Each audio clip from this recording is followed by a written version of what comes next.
Some folks would rather have houses and land. Some folks choose silver and gold. Those things are what they treasure, but they forget about their souls.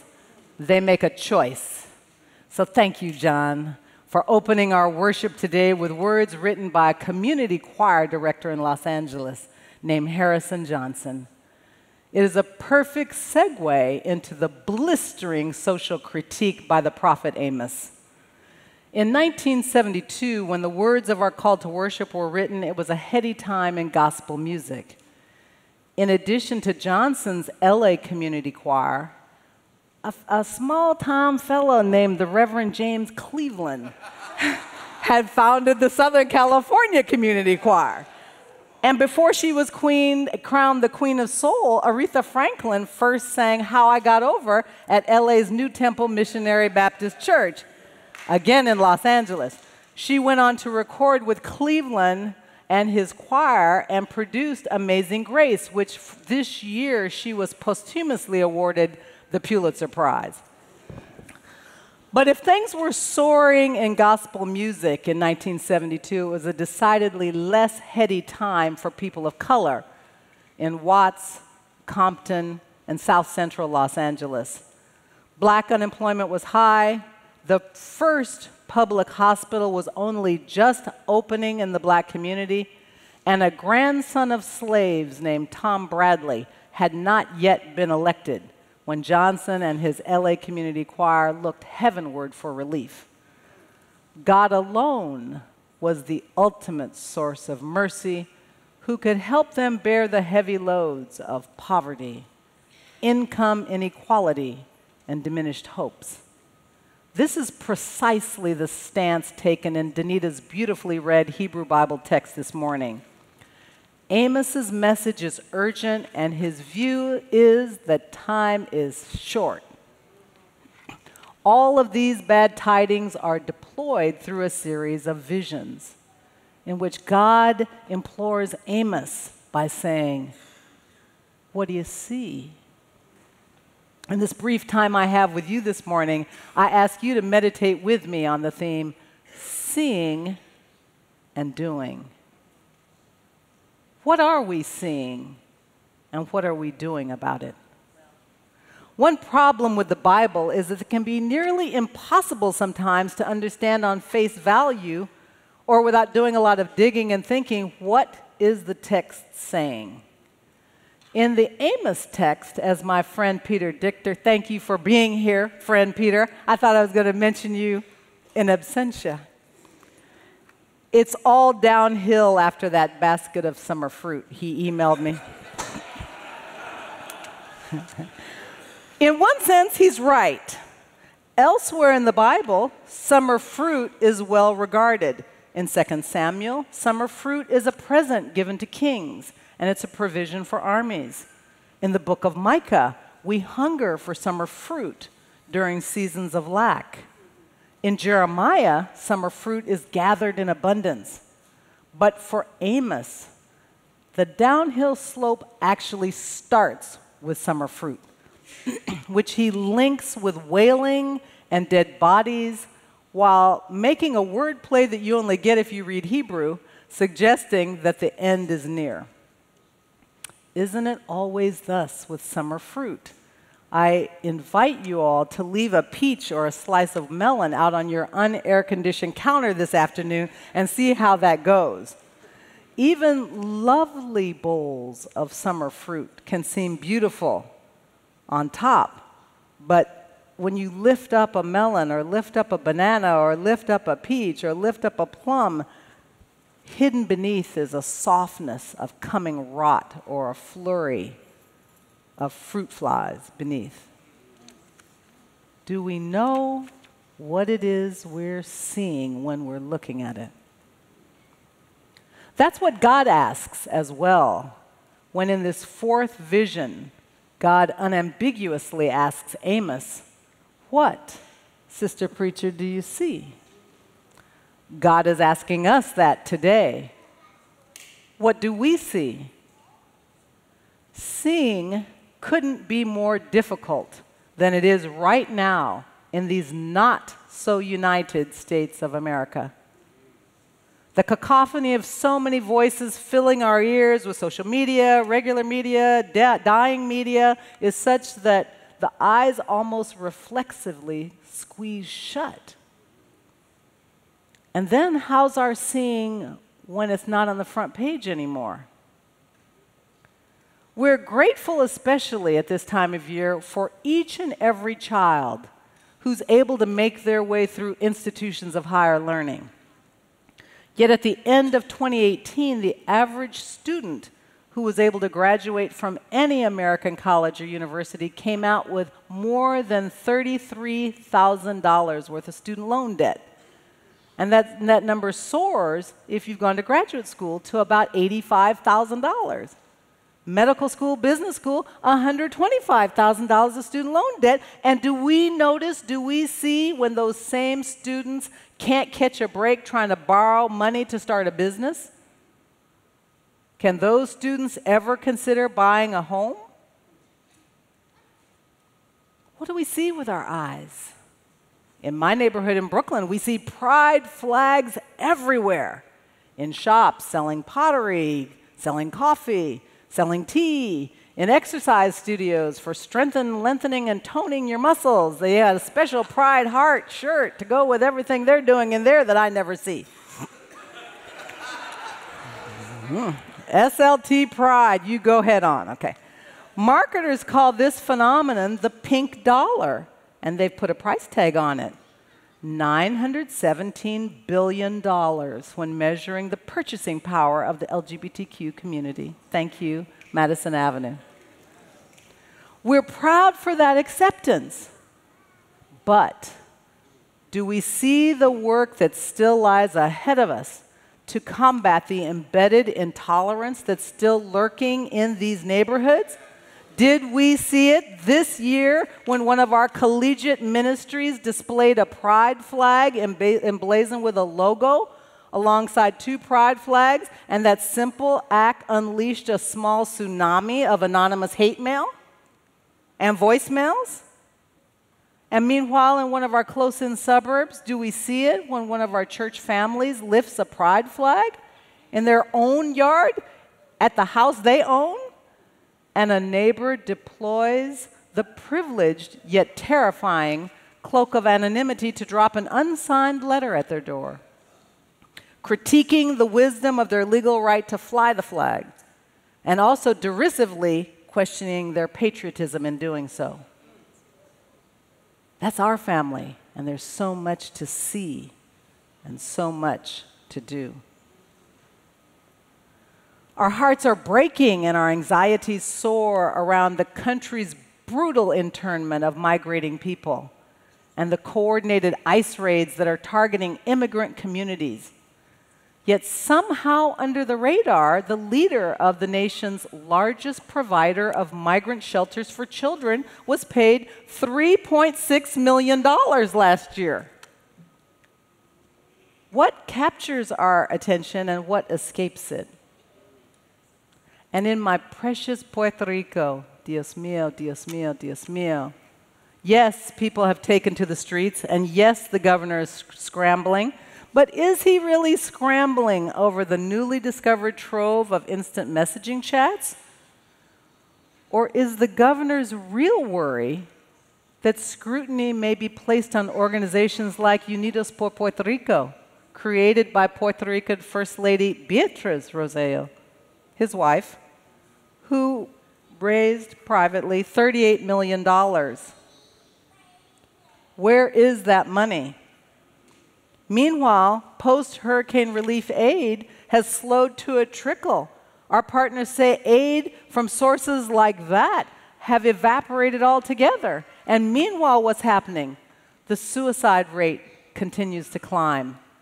4 different municipalities reported self-inflicted deaths just last week outside metropolitan San Juan. And yes, the American Red Cross is providing solar panels to 30 schools, and we want to applaud that. We see that, and we think that's great they're doing that. but nearly 300 schools have been closed and will never reopen. And I can't even put words to the level of crazy placed before us by our tweeting president's attack on 4 congresswomen. My eyes nearly popped from my head when I saw a CNN focus group earlier this week. And I never watch CNN, so I normally don't see it. But there was a focus group explaining and justifying the president's behavior. And so here's correspondent Randy Kay trying to keep a straight face, reading a dictionary definition of racist from the dictionary. And she asked 8 women on camera, based on that definition, do you not think that what the president has been saying is, and she was cut off immediately by a woman, unfortunately named Gina O'Brien, a bleached blonde Dallas suburbanite who deadpanned, no, he dated a black woman for 2 years. 2 of his wives are immigrants. He can't be a xenophobic racist. And I'm like, Gina, you need rebranding on the last name first, and then we'll work on what you understand when people marry somebody, okay? What are we seeing? What are we called to do? Or if we can dive into Marty's I Can Love My Neighbor bingo challenge, who are we listening to? Seeing and doing is at the heart of the New Testament's constantly misinterpreted story of Martha and Mary. Luke is the only gospel writer who recounts this episode. So I thank God for the incredibly gifted New Testament scholar A.J. Levine and for Bernadette Bruton, a sexual ethicist who has pioneered work on same-gender loving early Christian women. Both of them answered my searing question, what am I seeing in this story? Because first, I, like most commentators, had tended to race past Luke's notation that Jesus entered Martha's home. Sometimes when we read the Bible, we don't read the details. There's no mention of a man. Lazarus doesn't live here.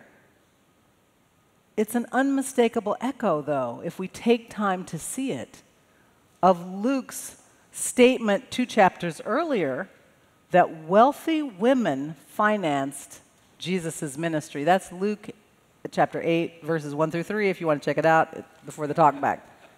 Okay, so here's a woman who owns her own home, who's dependent upon no one, who's hosting a man. Secondly, I was surprised to learn that the many tasks that distract Martha have nothing whatsoever to do with pots, pans, or the kitchen. Okay? As much as I love Eugene Peterson's Message translation, he even puts kitchen up in there. I almost read that translation today before I said, whoop, this is not what the Greek says. Indeed, the tasks to which Martha is attending is from the Greek word diakonia. That's the same root from which our word deacon comes. And when that word is deployed elsewhere in Mark, in Acts, and in 2 Corinthians, it's discussing the works of ministry.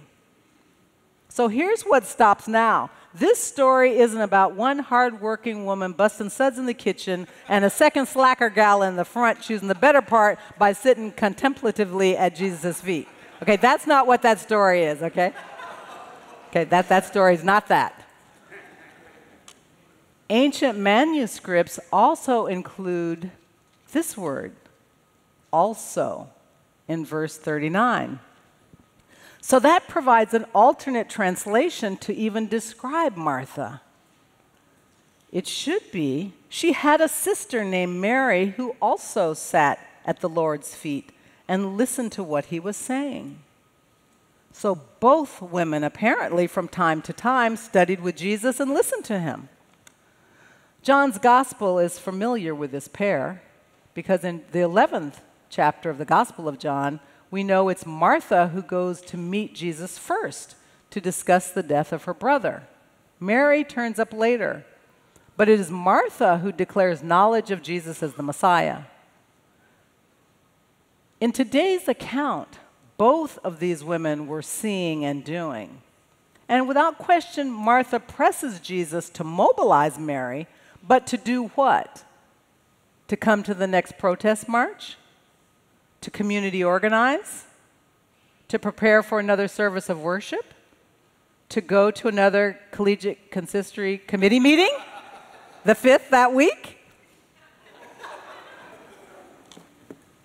Just kidding.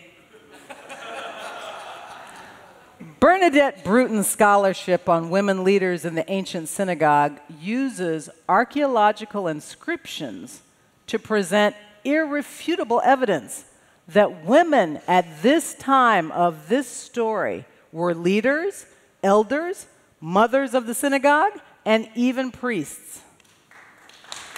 Just saying. Okay. They were active in administration and in exhortation, and they had knowledge of Torah.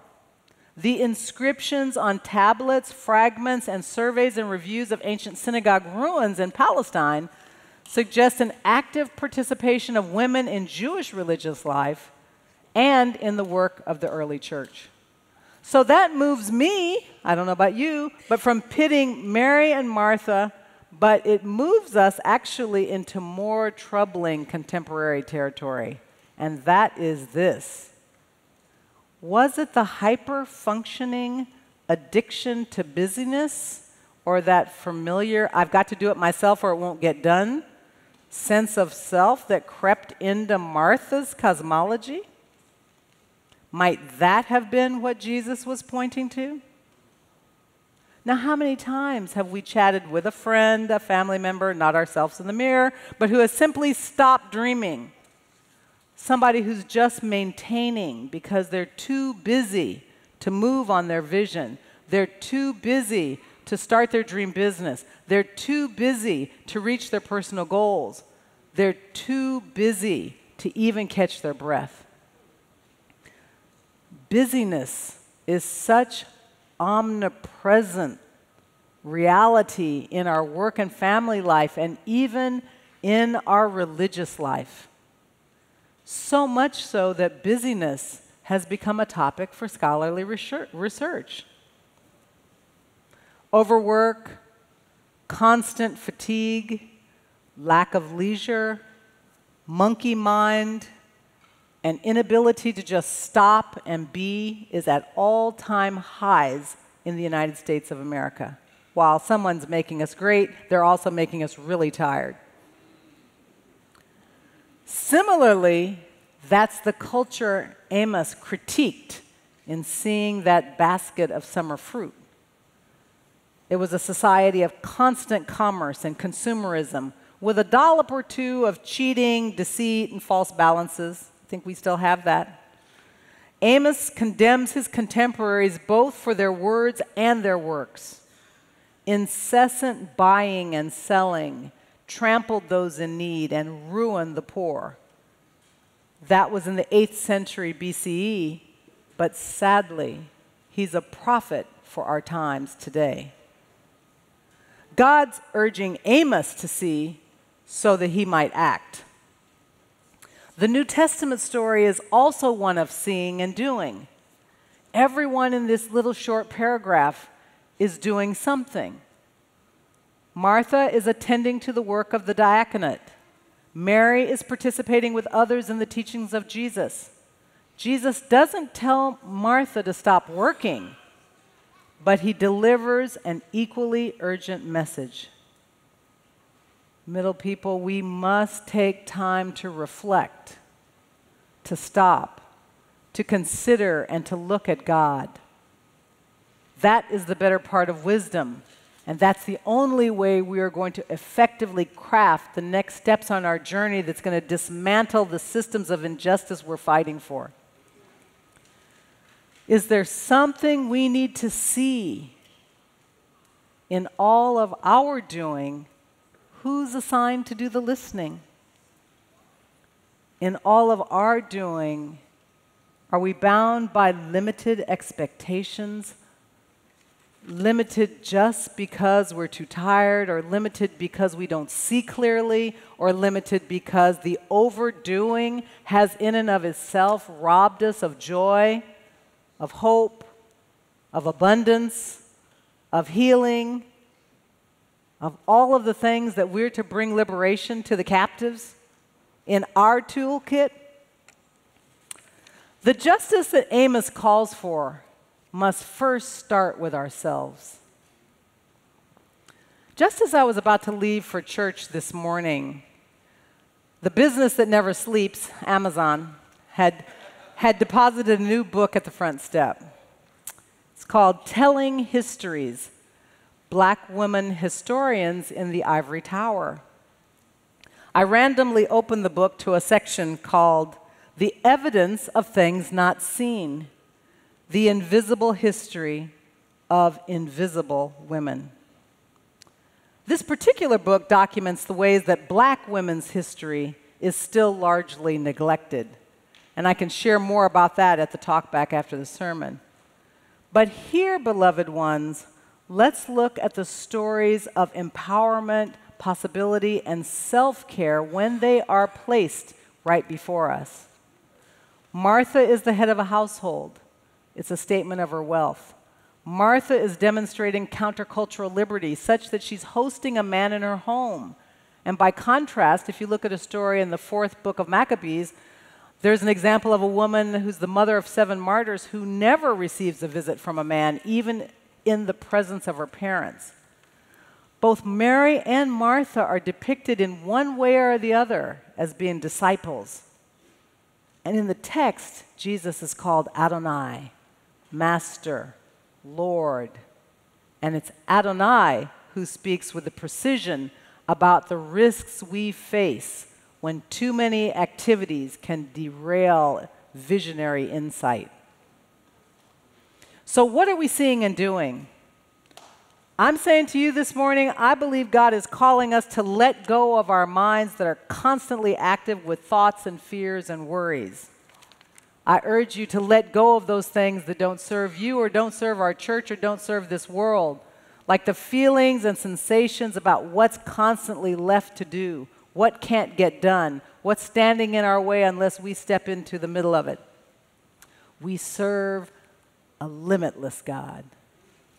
So the lesson I take from Mary is not that she was doing nothing while Martha worked. Her teaching is that she knew what she needed to take care of herself, of her mind, her spirit, and her soul. She was doing and seeing the same thing, fixing her eyes upon God. Let it be so for us. Amen.